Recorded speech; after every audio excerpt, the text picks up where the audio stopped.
Senhores Alberto Guerra, Antônio Brum,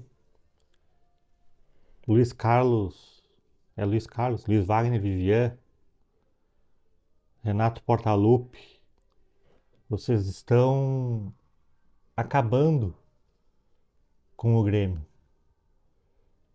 O que a gente viu hoje nessa tarde é um negócio inadmissível de acontecer.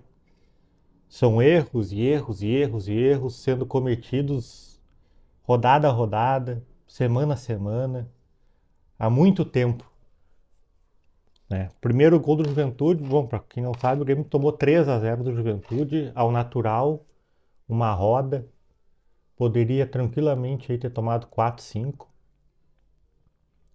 Teve gol anulado, o Rafael Cabral teve que fazer uma defesa cara a cara, mas enfim, o Grêmio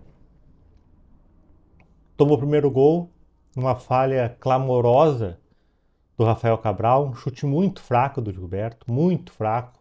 Rafael Cabral demorou a ir na bola, e aí é um gol que vai todo para conta dele e também do Renato, porque o rodízio de goleiros é uma ideia do Renato.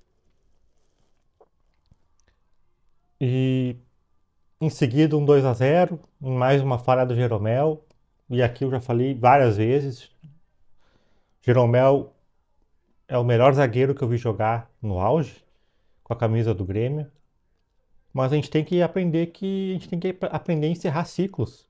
Isso não é um defeito do Grêmio, não, um defeito que eu vejo também no Inter, vejo em alguns outros clubes também no Brasil, né? Essa dificuldade de se encerrar ciclos, né? De saber separar o jogador que foi ídolo, que prestou um grande serviço, mas que já não dá mais. Enfim. E aí depois, no segundo tempo, o Grêmio até começa melhor que o Juventude recuou bastante, mas mesmo assim, sempre dando aquela impressão de que o Juventude estaria muito mais próximo de fazer o 3-0 do que o Grêmio de descontar.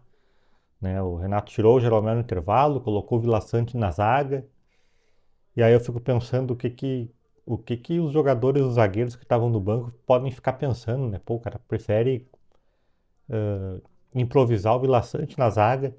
O Vila Sante, que é um volante que se notabilizou, já era assim no Cerro, mas no Grêmio, depois que ele se afirmou de ser um cara que rompe linhas, que aparece de surpresa na área, então tu abrir mão desse jogador para botar ele lá na zaga, enfim, permanecer com o Dodge em campo, que é um jogador de uma característica completamente diferente, é um cara que dificilmente vai chegar lá na área, enfim, colocou Galdino antes do Nathan Fernandes de novo, tirou o Edenilson, que eu acho que o Edenilson, desses últimos jogos, é um cara que tem sido um dos melhores em campo. Enfim, são muitas bagunças que vem acontecendo no Grêmio e todo mundo trata isso como normal, como algo normal.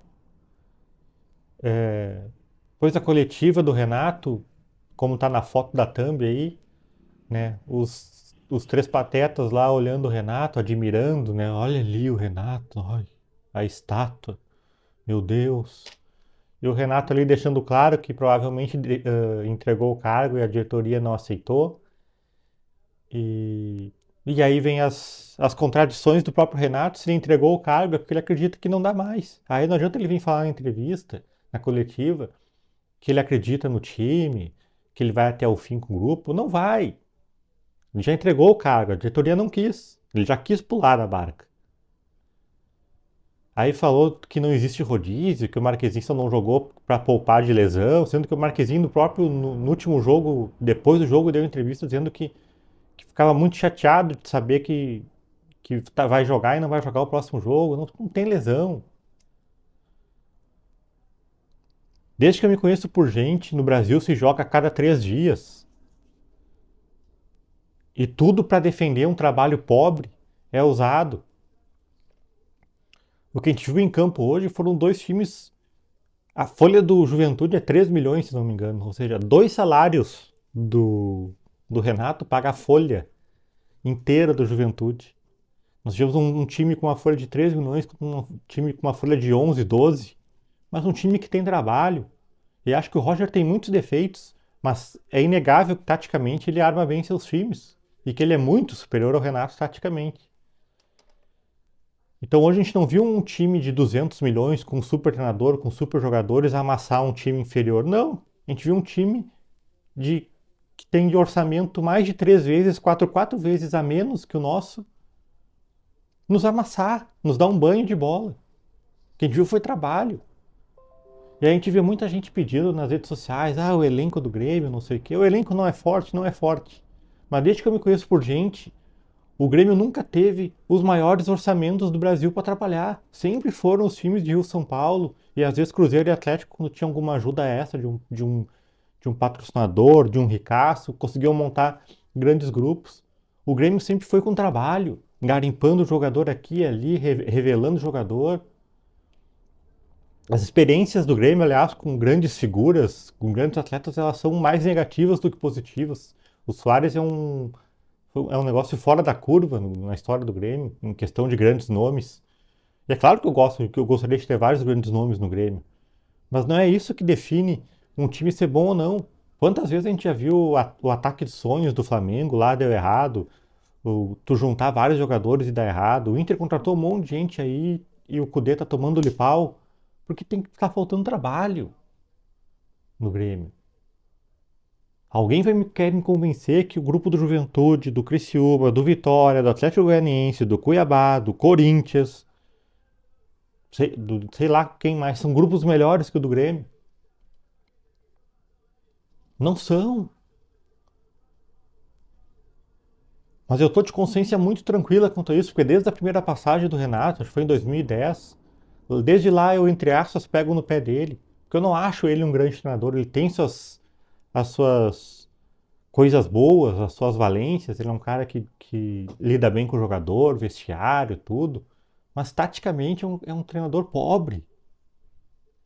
E é inadmissível se contestar, se criticar ele, porque as pessoas não conseguem separar o ídolo Renato, autor dos gols do Mundial, treinador da Libertadores de 17, da Copa do Brasil de 16, tem a estátua lá na Esplanada, não consegue separar isso do treinador, do funcionário do clube.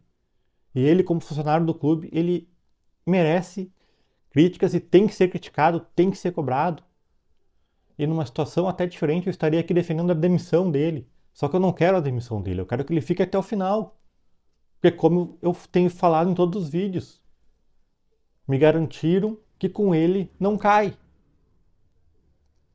E tudo isso aí que está acontecendo hoje, todo torcedor que colocou o Renato acima do clube, do tamanho do clube, todo torcedor do apoio incondicional, que não se pode criticar nada, não se pode vaiar jogador, tem que apoiar sempre, todo torcedor desse está merecendo isso que está acontecendo com o Grêmio. Todos. A pena é que eu não mereço. Wagner Romero falando de Grêmio, nada mais. Feito.